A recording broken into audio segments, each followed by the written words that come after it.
Boa noite a todos. Falar sobre processo civil, então, para mim é muito tranquilo.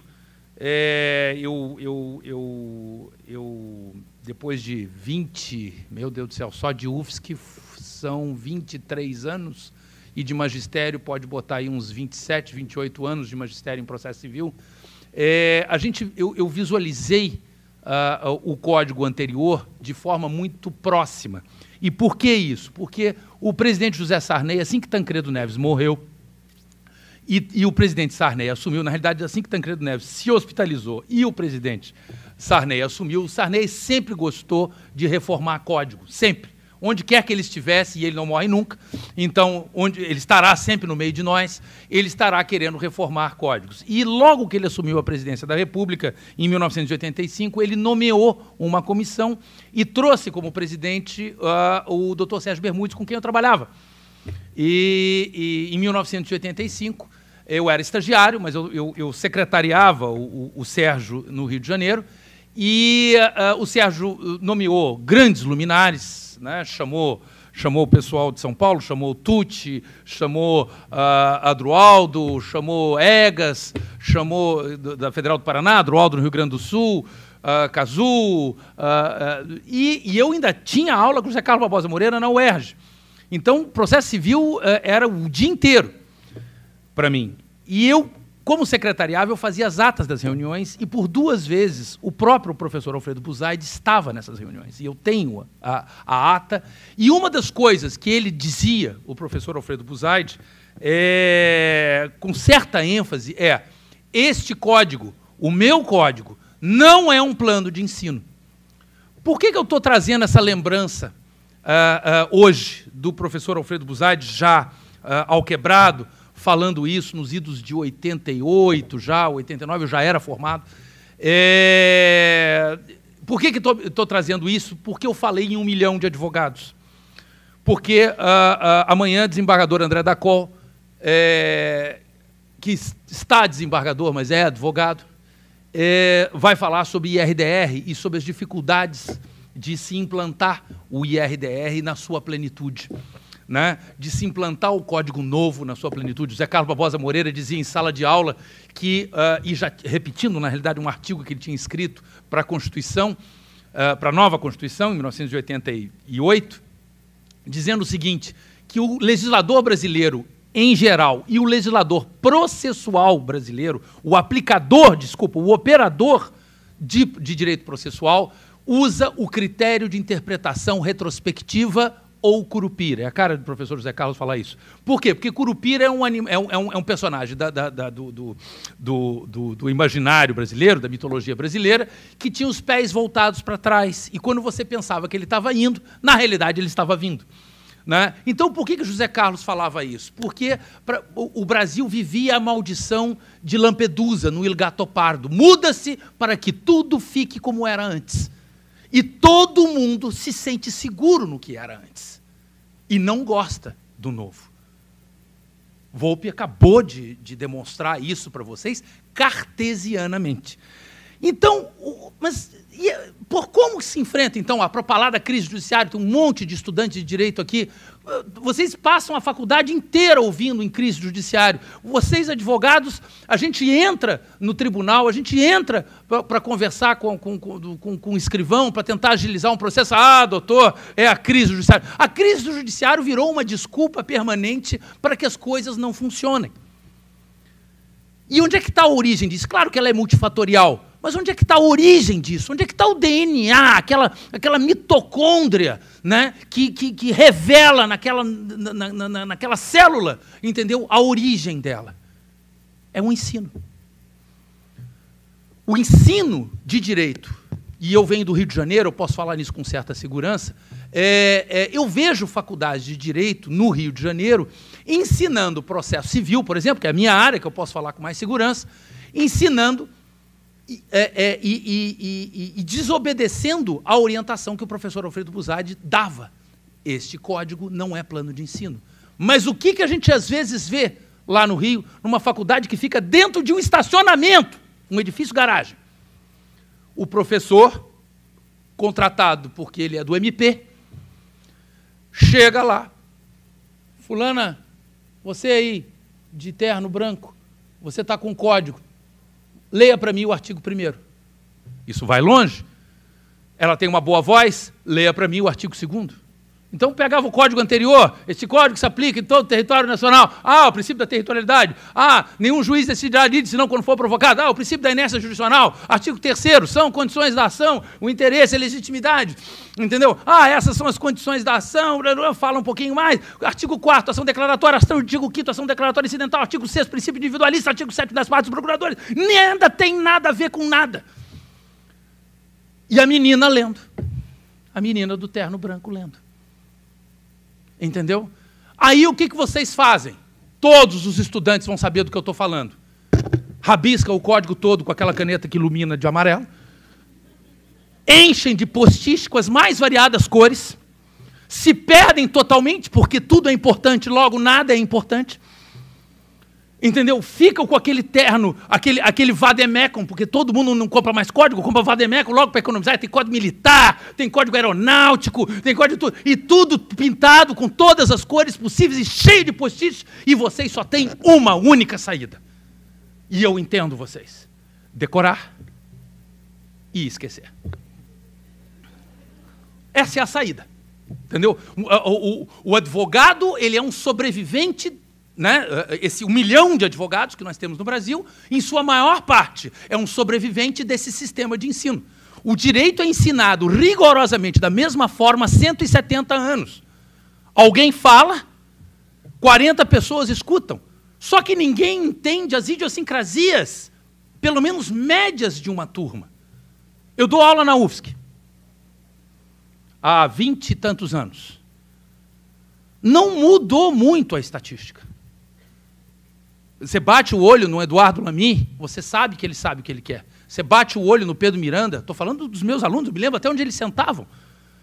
Marcos Vinícius Motter Borges vai falar amanhã para vocês. Marcos Vinícius dá a minha aula melhor do que eu.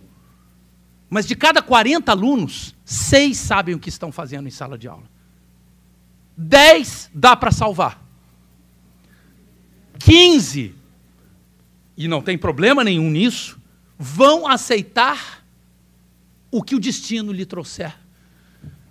Entendeu? Se trouxer um curso, um cargo técnico, ok, né? Aí ele vai ser técnico, vai lá, ser mão de obra barata no judiciário e tudo mais. Normalmente, pelo nível de infusão que eles ficam, eles conhecem uma técnica, se casam, tem um monte de técnicozinhos. Entendeu? E assim vai. E essa é e tem ali, claro, lá na UFSC eu tenho lá, sempre tem meia dúzia de comunistas que não quer nada, quer tocar fogo na reitoria e tudo mais. Essa é a base. Entendeu? Essa é a base. Entendeu? Eu tenho que lidar com os comunistas, a gente é paciente, tudo bem, não tem problema. Aí, o que acontece? Essa é a gênese, é a crise do ensino. E o que isso gera? E agora sim, eu estou começando a nossa conversa. E ela já me avisou que eu tenho que terminar. Não? Tem mais um carro cantando. Mas a do Dodge, eu quero comprar o Dodge.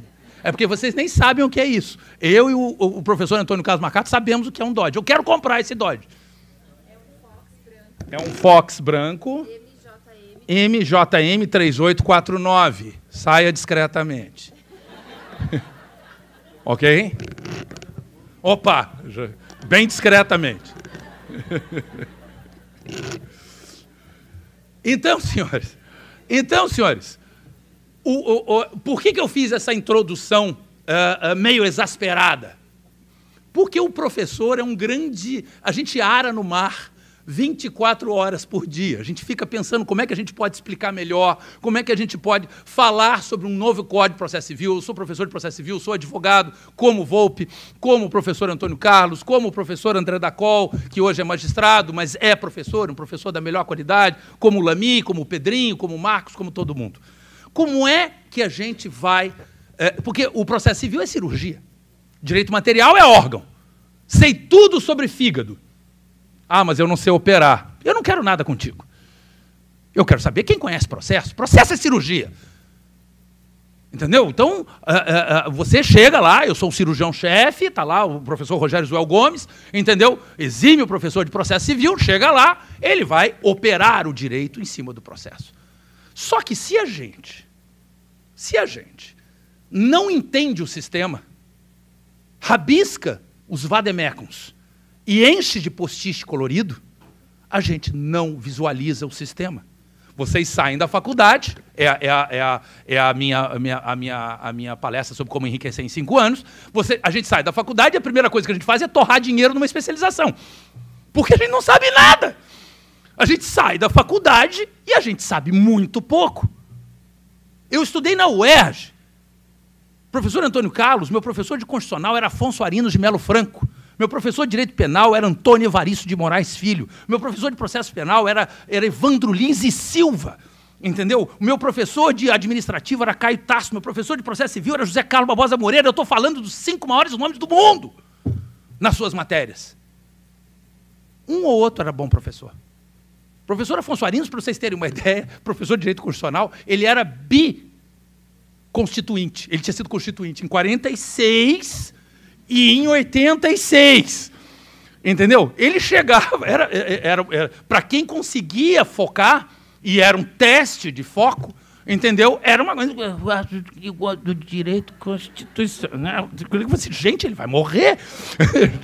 A gente comentava, eu acabei de comemorar, sexta-feira, semana passada, 30 anos de formado, eu me formei em 87-2, e a gente estava lembrando exatamente disso, professor Caio Tácito, meu Deus do céu, tinha sido reitor da universidade quando ela foi inaugurada, entendeu? Então, já era uma coisa complicada, a gente conseguia visualizar sistemas.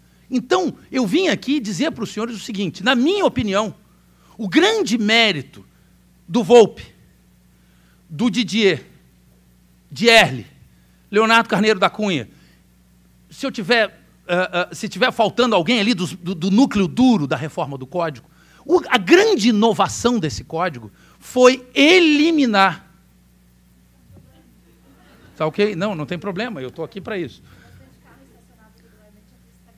A polícia está guinchando carros estacionados irregularmente. Agora vai embora todo mundo.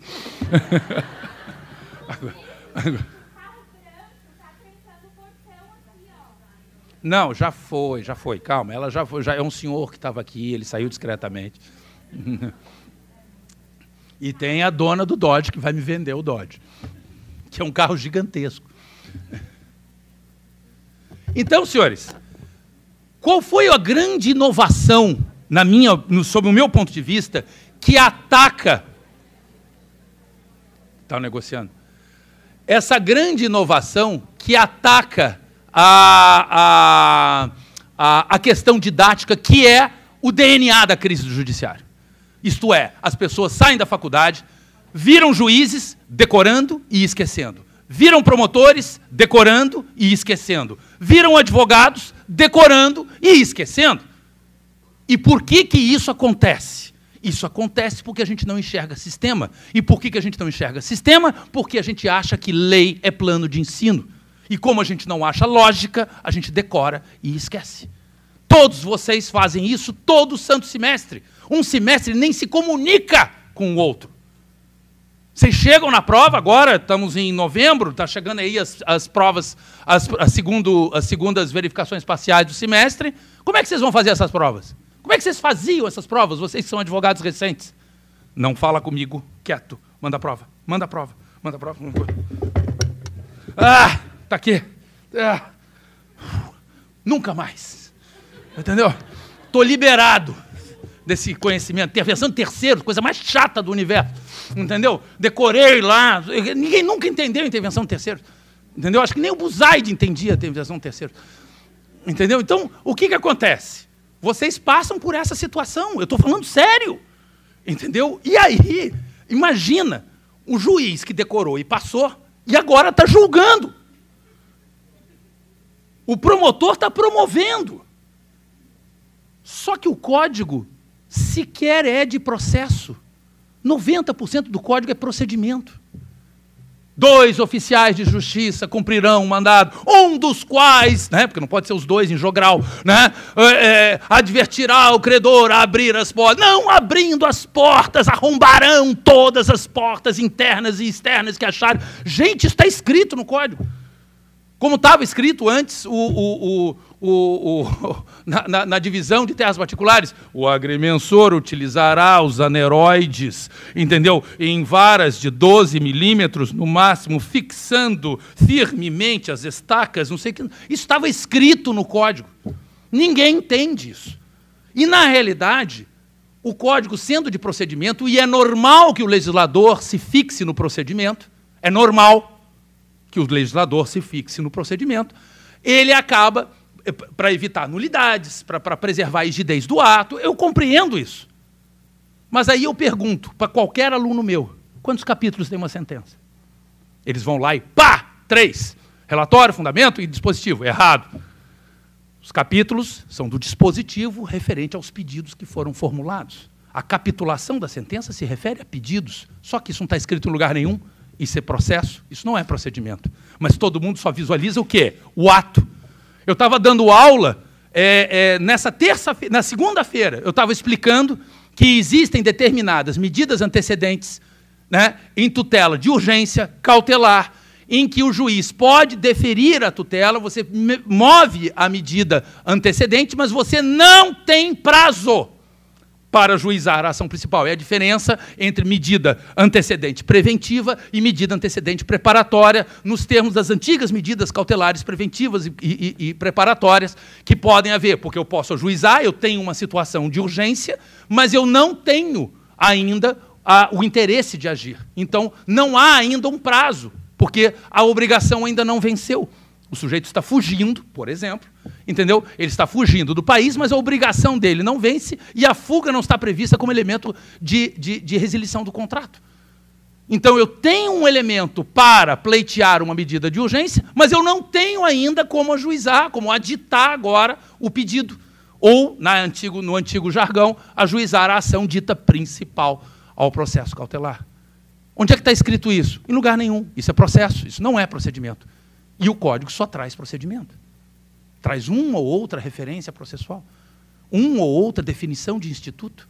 Onde é que está a teoria da prova? Onde é que está a definição do que é prova? Como demonstração cabal de fato pretérito. Onde é que está o conceito de começo de prova? Está lá indiretamente, ali no artigo 444, quando fala de prova testemunhal para provar cláusula verbal. A prova testemunhal será admitida desde que haja início de prova, ou começo de prova por escrito, reputando-se tal documento emanado da parte contra a qual se quer fazer a prova. Você tem que aprender a ler o código tridimensionalmente. Mas enquanto a menina de terno branco está lendo, vocês nem prestam atenção. Quantas vezes vocês não tiveram que ler o artigo 4 vezes para poder começar a marcar o artigo na cabeça de vocês? Então, essa crise de ensino, que ensina procedimento, praxismo, e não processo, é terrível. Quantos efeitos tem uma apelação? Todo mundo vai me dizer 2, porque é o que está escrito no código. Mas tem para lá de 5. Mas isso não está escrito em lugar nenhum. Então, esses conceitos de teoria da prova, de teoria recursal, de teoria... Isso precisa de uma forma de aproximar o código do operador comum que somos nós. E qual foi a grande sacada de Volpe, de Early, Leonardo e Didier? Qual foi a grande sacada deles? O projeto veio do Senado em 5 livros. O professor Luiz Fux, que veio também da UERJ, de onde eu venho, o professor Luiz Fux dizia assim, não, eu acho que está todo mundo já mais familiarizado. Eu falei assim, gente, ninguém está... Você pode até estar familiarizado. É muito engraçado, porque eu perguntava para meus alunos quantos livros tem o Código de Processo Civil e ninguém sabia responder. Eu nunca me esqueço, eu tinha um aluno comunista, ficou em prova final. Eu não tenho nada contra o sujeito ser comunista, mas ele ficou em prova final, ficou preocupado em incendiar a reitoria e não fez as provas, ficou em prova final. Aí eu cheguei para ele e falei assim, olha, cara, você não fez nenhuma prova direito, você não escreve lé com cré, entendeu? Em processo civil. Eu vou te fazer perguntas estruturais, e aí, à medida que você for respondendo, eu já vou me sentindo mais seguro. Aí, e comunista nunca passa recibo, né? Então ele virou-se e falou assim, tá, desde que não seja decoreba. Eu falei, não é estrutura pura. Quantos livros tem o Código de Processo Civil? Aí ele, decoreba, professor. E eles sempre têm um riso superior, né? Porque eles sabem tudo. Aí eu falei assim, querido, isso não é decoreba. Quantos pedais tem no teu carro? E qual é a utilidade deles? Quantos cômodos tem na sua casa? E qual é a utilidade deles? Entendeu? Isso eu sei, tem o quarto da minha mãe, do meu pai, que é uma suíte, tem um corredor, tem o quarto da minha irmã, tem o meu quarto, tem uma sala de jantar, uma sala de estar, uma sacada com churrasqueira, uma área de serviço e uma cozinha. E você precisou decorar isso? Não, porque isso tem uma lógica. Qual foi a grande sacada dos 4 mosqueteiros? Entendeu? Foi pegar o livro 1 do Código de Processo Civil, que trazia o sol, a lua e as estrelas, e o processo de conhecimento. Era uma loucura, entendeu? Mas o processo de conhecimento só começava lá nos artigos 200 e muito, mas tinha 200 e muitos artigos que a menina de terno branco lia, e o cara não vencia, lembram disso? O cara não vencia a matéria no semestre, o outro professor, que nem conhecia quem era esse, começava só do artigo dele, lembram? E começava a criar espaços vazios na cabeça de vocês, e vocês não entendiam mais nada. O máximo que vocês entendiam é o que a menina lá de terça-feira, da aula de terça-feira. Não, professor, eu queria só me certificar qual era o prazo. Mas não tem prazo, minha senhora. Pode até não ter prazo. Não, mas não é o que está escrito aqui. Eu falei assim, senhora, faz um Ctrl F, que se você acha o que você quiser de procedimento. Processo, você tem que usar a cabeça. E a primeira coisa é saber visualizar. Então, qual foi a grande sacada dos 4 mosqueteiros? Eles pegaram o livro 1 do código anterior, que tinha o sol, a lua e as estrelas, e o processo de conhecimento, e tiraram essa parte, que eles passaram a chamar de parte geral, em 6 pequenos livros. E deixaram a parte especial com o tradicional processo de conhecimento, cumprimento de sentença, procedimentos especiais, né, o processo de conhecimento com procedimento comum, cumprimento de sentença e procedimentos especiais, um livro 2 com processo de execução, um livro 3 com recursos, acabou o processo cautelar, o livro 3 entrou recursos e o direito intertemporal nas disposições transitórias. Essa é a parte especial, onde ele só trata dos procedimentos específicos a cada circunstância. Então, vocês querem saber asta pública? Está lá no livro 2 do processo de execução. Entendeu? Eu quero saber sobre regulação de avaria grossa, uma invenção que fizeram nesse código. Entendeu? Sabe o que é regulação de avaria grossa? É sensacional. É quando um transatlântico bate num petroleiro. Isso acontece todo dia. Entendeu?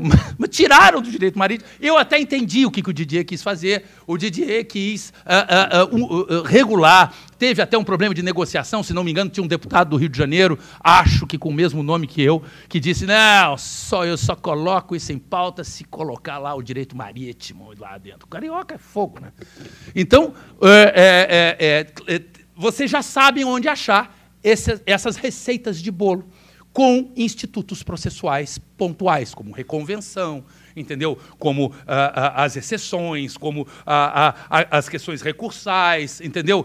Elementos de cooperação do magistrado, né? Dos artigos 927 e seguintes do Código, e assim por vai, e assim por diante. E essa macarronada que vocês nunca visualizaram veio para uma parte geral. Quando a gente era pequeno e queria fazer um desenho, a melhor forma de copiar aquele desenho era quadricular e compartimentalizar. É assim que tem que ser a nossa cabeça em processo. A gente tem que compartimentalizar para entender, porque como a gente tem ansiedade do todo, a gente passa a vida tendo ansiedade do todo. Meu Deus, é um código com 1.300 artigos, eu nunca vou saber disso. E desanima. Não, peraí. São 2 partes, uma geral e uma especial, 6 livros na primeira, 4 na segunda, 10 livros ao todos. O livro 6, da formação, da suspensão e da extinção do processo, ele só tem 6 artigos. É um livro com 6 artigos. É quase que uma história em quadrinho, um gibi. Então é preciso desmistificar essa didática de estudo, de abordagem, para poder visualizar o sistema. E aí o que eles fizeram? 6 livros pequenos, o primeiro tratando de princípios, Claro, se eu tenho que começar algo, né? Faça-se o céu e a terra, eu tenho que, né? Faça-se a luz, eu tenho que começar pelo princípio. Né? O Gênesis, na Bíblia, fala, no princípio, Deus.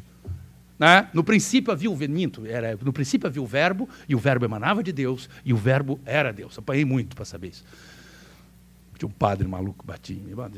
Aí, o que acontece? Não, o colégio religioso é uma droga. Aí, o que acontece? Você tem os princípios que são fundamentais para vocês compreenderem o sistema. O que os 4 mosqueteiros fizeram? Eles infraconstitucionalizaram os últimos princípios constitucionais de processo que ainda não haviam sido processualizados, como, por exemplo, duração razoável do processo, inafastabilidade do poder judiciário em relação à lesão, ameaça, direito. Olha só que universo, lesão ou ameaça. A autonomia das tutelas ditas de urgência em relação ao direito material pretendido. Entendeu? A simples leitura desse dispositivo, se não me engano, o artigo 3º, a simples leitura desse dispositivo já tem 3 galáxias por trás dele, processuais.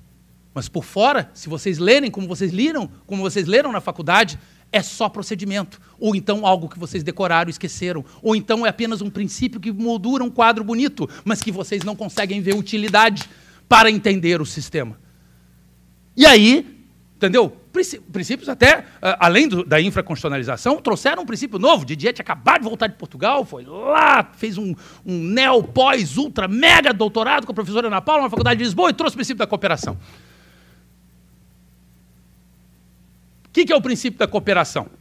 Por exemplo, o professor Araquém de Assis diz, cooperação é cada um fazer o que deve fazer. Advogado de defesa defende, advogado do autor ataca, o advogado do réu contra-ataca, o juiz julga, o MP promove, o assessor assessora. Se a gente for olhar sob esse ponto de vista, o que a gente está reparando aí é uma base ética para poder trazer, assim como existia para a interpretação de cláusula contratual o princípio da boa-fé, inaugurar uma nova forma de se viabilizar a duração razoável do tempo processual, princípio constitucional. Então, para o juiz, por exemplo, quando o professor Marcato falou isso, Volpe falou isso, provavelmente Eduardo vai falar isso em seguida, o que nós temos? Nós temos o juiz não podendo surpreender a parte. Entendeu? Aí entrou uma diferença. O desembargador André da Costa já me buzinou no ouvido. Entendeu? Não quero saber. Amanhã, quando eu for falar sobre IRDR, eu vou dizer que o juiz não precisa submeter a contraditória IRDR. Falou assim. Depois, claro, óbvio, né? É óbvio. Entendeu? Se eu estou falando do IRDR, o IRDR já acabado. Entendeu? Desembargador, assim, eles se apegam a filigrana só para indeferir. Então, o que acontece? Vocês têm, então, diferentes percepções do que é cooperação. Tem até o que eu chamo de dispositivo SUITS. Né? O que é o dispositivo SUITS? Porque você só vê no SUITS. Né? O negócio jurídico processual, onde as partes formam um caderno próprio processual, onde as partes abrem mão de determinados atos processuais e submetem o juiz. Então, isso existe na Dinamarca, nos Estados Unidos e na Suíça, esse tipo de cooperação. Entendeu? Claro, para acertar a lua é preciso mirar as estrelas. Eu compreendo isso perfeitamente. Entendeu? A filosofia da coisa eu compreendo, tá? Mas nós moramos num país onde maior parte da população não quer justiça, quer vingança. No direito de família, isso assume uma questão, né? O desembargador André da Costa estava me falando agora que teve um advogado que quis implantar um IRDR em agravo de instrumento sob a seguinte alegação, Volpe, sensacional. Eu tenho muitas ações da minha cliente contra o ex-marido dela. E o ex-marido dela moveu outras tantas ações. Está feito, é muita ação. Então eu quero um IRDR para que todo mundo já julgue logo e pacifique e julgue todas essas ações. Esse sujeito aprendeu junto com a menina do terno branco, entendeu? Rabiscou o código inteiro de amarelo, encheu de post-it e não entendeu o sistema. Porque vocês não visualizam o processo.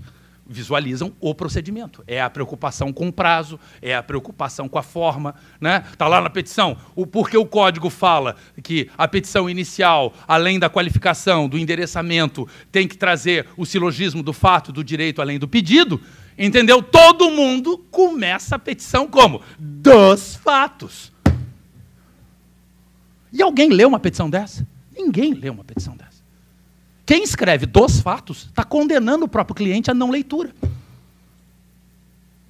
Bermudes, meu grande guru, não há uma vez que eu não suba uma tribuna que eu não lembre dele, que eu não o agradeça por ter me ensinado. Bermudes era um excelente mancheteiro, ele fazia manchetes.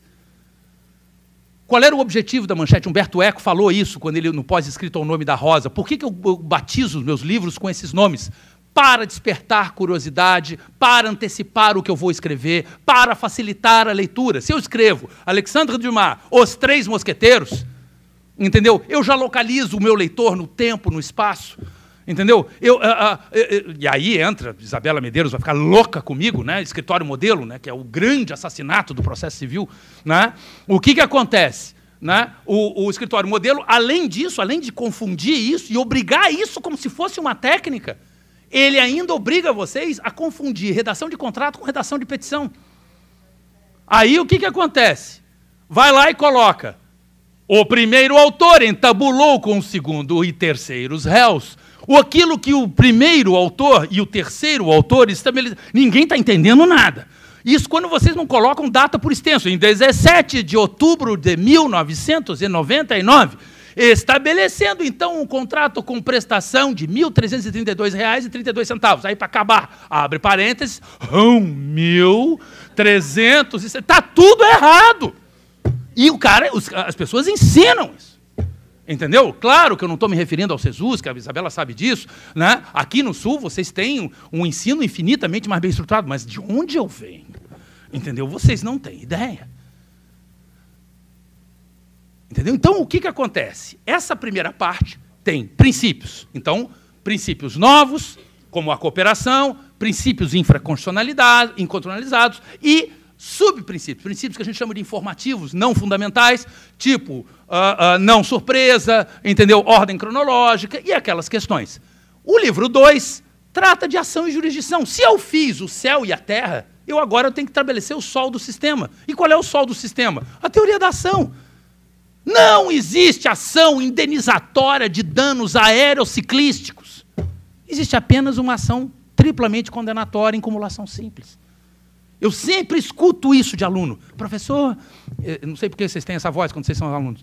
Professor, eu gosto muito das suas aulas, mas eu não vou fazer exame de ordem civil e processo civil. Por quê, minha filha? Porque pode cair qualquer coisa. Mas como assim, qualquer coisa? São só 5 ações. São só 5 ações que você ou acumula simples, ou acumula sucessivamente, ou você alterna, ou você faz pedidos subsidiários. Entendeu? E assim você combina todos eles. Não, mas isso não está escrito no código, eu tenho que entender isso. Então, para mim, o que acontece? Os lapsos brancos do ensino fazem vocês ocuparem o DNA processual com DNA material. Se eu quero anular, anulatória. Se eu quero indenizar, indenizatória. Entendeu? E, portanto, eu tenho 4.000 direitos, eu tenho 4.000 ações. Esse é o raciocínio da menina. Porque ela não enxerga a relação processual. E se ela não enxerga a relação processual, pode cair qualquer coisa. E ela não sabe que só tem 5 soluções para todo o universo.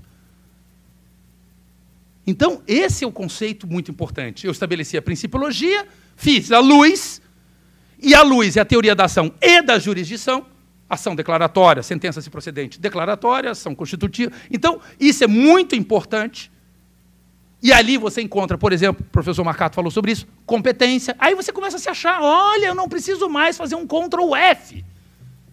Porque eu já sei onde eu acho os princípios e aonde eu acho, por exemplo, competência. A professora Ada gostava de dizer lá, no livro de Teoria Geral do Processo dela, competência, quantidade, jurisdição. Opa! Mas o professor falou que ação e jurisdição. Ah, entendi, tem uma relação entre eles. Claro, minha senhora. Então, quantidade de jurisdição, competência, competência nacional, competência internacional, cooperação do quinto dos infernos, está tudo ali no livro 2. Livro 3, Já fiz o céu, já fiz a luz, já fiz o céu e a terra. O que eu vou fazer? Adão e Eva, vou encher os personagens, os sujeitos do processo. Aí vem juiz, os poderes do juiz, a parte. Aí eu vou achar o quê? Advogado. E, consequentemente, eu vou achar o quê? Honorários. E vou falar o quê? Cumulações subjetivas, litisconsórcio, intervenção de terceiros. Está tudo naquele livro 3. Sujeitos do processo. Então as coisas começam a fazer sentido na cabeça. Livro 4, atos processuais. Entendeu? Então, ali eu vou saber contagem de prazo, entendeu? No livro de sujeitos do processo, eu vou falar da advocacia pública, eu vou falar do promotor, vou falar até da responsabilidade civil do defensor público. Entendeu? Vou falar de contagem de prazos, vou falar de citação, de intimação, de cartas, vou falar de tudo isso no livro 4. No livro 5, a tutela provisória, onde eles inovaram simplificando o que era separado, colocando com o mesmo eixo cognitivo. E no livro 5, estabelecendo as premissas de prejudicialidade. Opa, espera aí, esse é outro conceito que não está no código. O livro 6 fala de suspensão do processo, suspende-se o processo. Existem vários tipos, Adroaldo Furtado Fabrício, na ação declaratória incidental, explica isso magnificamente bem, mas pouca gente lembra, José Carlos Barbosa Moreira fez a livre docência na UERJ em 58, falando sobre prejudicialidade, que é a base da contestação, das respostas do réu, entendeu? Das formas que ele tem de se defender e também das formas até da suspensão do processo. Aí tem inovações, né, que vocês vão ver aonde? Já dentro dos procedimentos. Então, senhores, já estou aqui recebendo a intimação, pensei que era mais um carro. É óbvio que em meia hora, nem mesmo um sujeito do brilho de um Antônio Carlos Marcato, que se preocupou, e eu estava falando isso com ele hoje, agora no hotel, o professor Antônio Carlos Marcato, ele tem um livro sobre procedimentos especiais. E nenhum livro de procedimentos especiais traz algo sistêmico, exceto o dele. Editora Atlas, capa preta. Mas não era Atlas antes. Isso. Entendeu? Eu sou das edições mais antigas. Entendeu? Calmon de Passos fez uma coletânea sobre procedimentos especiais e na introdução que ele fez, belíssimo, como só o Calmon sabia fazer, com aquela graça que ele tinha, ele dizia assim, em procedimentos especiais a gente só consegue estabelecer uma coisa em comum, a diferença. Entendeu? A unicidade deriva da diversidade. Entendeu? O que é isso? É entender o que é uma actio duplex. É entender a diferenciação, a incompatibilidade procedimental de um inventário. Por isso ele não pode vir por rito comum. Por isso, aí os 4 mosqueteiros direcionam para uma extrajudicialização. O código tem que ficar mais voltado para a sua autocompreensão. E esse foi, por isso a minha palestra se chama Estrutura do CPC, essa foi, na minha opinião, a principal ajuda para eliminar a crise do judiciário. Não foi só o IRDR, ou a assunção de competência, o IAC, ou todos os outros instrumentos maravilhosos que eles nos trouxeram. Não, entendeu? Foi uma forma de ensinar o processo de forma mais palatável para quem estava lendo gibi até ontem. E evitar o excesso né? Eu vi uma aluna outro dia, né? Tem uma lenda urbana, só para terminar, tem uma lenda urbana a meu respeito, acho que o Lamy já viu essa cena, mas não aconteceu, que eu teria jogado um livro pela janela. Eu nunca joguei um livro pela janela na faculdade. Eu sou um pouco agressivo, às vezes eu bato no aluno e tudo mais, coisas da Federal. O aluno estava com uma... Maximiliano Cláudio Firra, resumo de direito comercial. Eu falei assim, querido, eu não tenho o menor problema em que você leia isso, desde que você não pare nisso. Porque eu sei que você não está entendendo nada, bate aquele pânico, né? A gente só estuda na última hora, né? A gente só faz prazo na última hora, a gente só faz prova, só estuda para a prova na última hora. Vocês fazem isso e eu também fiz isso. Acho que só o Volpe não faz, porque o Volpe é obcecado. Então, o que acontece? Eu pedi para ele ler, como eu li também. Pega aí o capítulo 7, que fala das sociedades anônimas. Aí ele pegou, abriu. Agora, lê para a turma o último parágrafo dessa página. Aí estava escrito assim, as sociedades anônimas são como as esfirras. Podem ser abertas ou fechadas. Isso é de uma estupidez tão avassaladora que eu acho que ele mesmo entendeu? Quis me dar o livro. Entendeu? Não, tem razão. Entendeu? Então, esse é o problema. O desespero de vocês em não compreender o sistema é tão grande que qualquer um, né, qualquer vilão, leva vocês para casa. E vocês deixam de ler os livros que trazem o sistema. Aliás, nem ficam sabendo. Então, essa é a grande, na minha opinião, a grande contribuição do novo código. Ele se compartimentalizou melhor, ele se tornou mais palatável e, se Deus quiser, vai se tornar mais compreensível a vocês e para as novas gerações. Eu amo vocês, muito obrigado.